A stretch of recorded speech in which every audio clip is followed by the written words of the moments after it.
Je vous présente le garçon qui est là.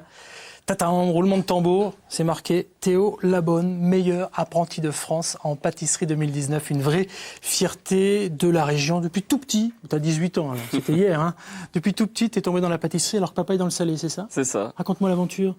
Ah bah, l'aventure, c'est simple, hein. Ça commence tout petit, comme on dit, dans les fourneaux avec papa ou maman, la grand-mère, tous aussi pareil. Et après, l'aventure, j'ai voulu faire mon apprentissage en pâtisserie. Après, je suis parti du coup pour faire mon apprentissage en chocolaterie. Et grâce à mon CAP pâtissier, j'ai fait mon concours qui m'a permis de faire le meilleur apprenti de France. Et Théo, avec un papa qui est dans le salé, une mamie qui adore le salé, toi tu fais du sucré, il n'y a pas un truc bizarre, non? Ah, mamie, c'était le sucré aussi. Ah ouais? Ouais. Mais alors pourquoi la pâtisserie? Bah, c'est plus rigoureux, j'aime bien la pâtisserie, faut plus de dextérité, c'est quand même plus soigné que la cuisine. Ouais, c'est au gramme près, à la C'est seconde ça. près, ça va faire plaisir à papa qui est dans les coulisses. Il y a quand même des cuisiniers qui réalisent des recettes Oui. vraiment au métronome. Attention, attention à ce que tu dis. Hein. Bon, alors la pâtisserie, ça a donné quoi pour devenir meilleur apprenti de France? Qu'est-ce qui s'est passé pendant ce concours? Raconte-moi un peu l'aventure. Bah, l'aventure, ça a été déjà c'est beaucoup d'entraînement avec mon patron que j'avais mon entreprise sur le Creusot. Donc mon patron il m'a beaucoup appris, il m'a appris comment faire donc les entremets, les biscuits, On peut lui rendre hommage. Hein. Cédric C'est ça. Duché, s'il nous regarde tout en haut là, avec Paul Bocuse, il doit se dire tiens, moi je suis super fier. Hein. Il nous a quittés à 40 ans, c'était un grand chocolatier de la région. Vous le connaissiez certainement en Saône-et-Loire, mais je suis sûr que maintenant vous allez connaître ce garçon qui est finalement le digne héritier de Cédric. Hein. C'est ça, j'essaie de le rendre fier comme je peux. Ben, c'est super. Alors les fiertés sont là. Toi, tes spécialités, c'est quoi? C'est plutôt le fruit, c'est plutôt le chocolat? Moi je suis plutôt fruit. D'accord. Très bien. J'ai un couteau ici. Tout le monde se dit, mais bon, alors si on regarde dans les détails, effectivement, t'es meilleur apprenti de France. T'es pas encore tout à fait le meilleur pâtissier de France, mais ça va pas tarder. Hein. On pourra dire, tiens, la première fois, c'était sur France 3. Effectivement, on voit des petites choses, voilà, mais ça, c'est normal. N'empêche que pour construire un gâteau, qu'on soit pâtissier, meilleur apprenti, il y a des règles. Tu fais comment? Tu les dessines d'abord? Tu prends des recettes? Tu t'inspires?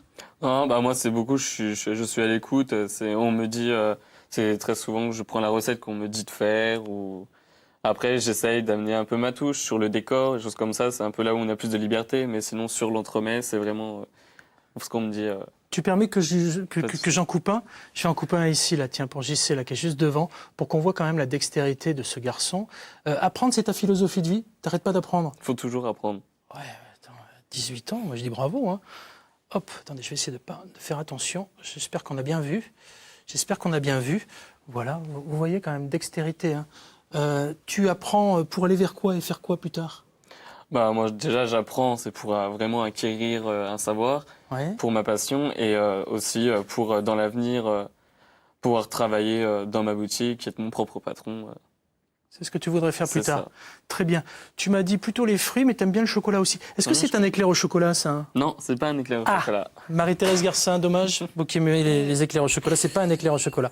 Donc ça sera pour moi. Hein. Dis donc, on a vu là sur celui que j'ai coupé plusieurs étages. Oui. Ceux qui nous regardent se disent ah oui quand même.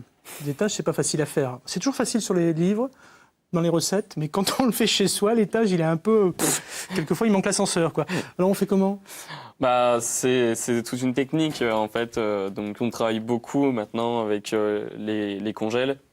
Donc on fait en fait les petits gâteaux par étage. Donc on voit l'insert du milieu. Ouais. On Ce qu'elle a. exactement. Ouais. On le fait toujours surgelé avant. Donc il est toujours froid. On fait notre mousse.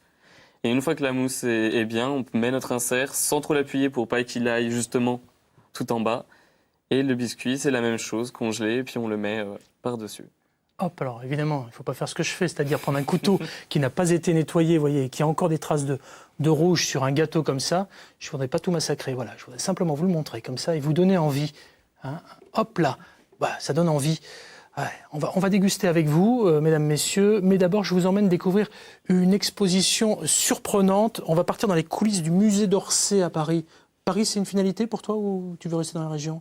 Non, Paris, on verra. J'étais la semaine dernière. D'accord.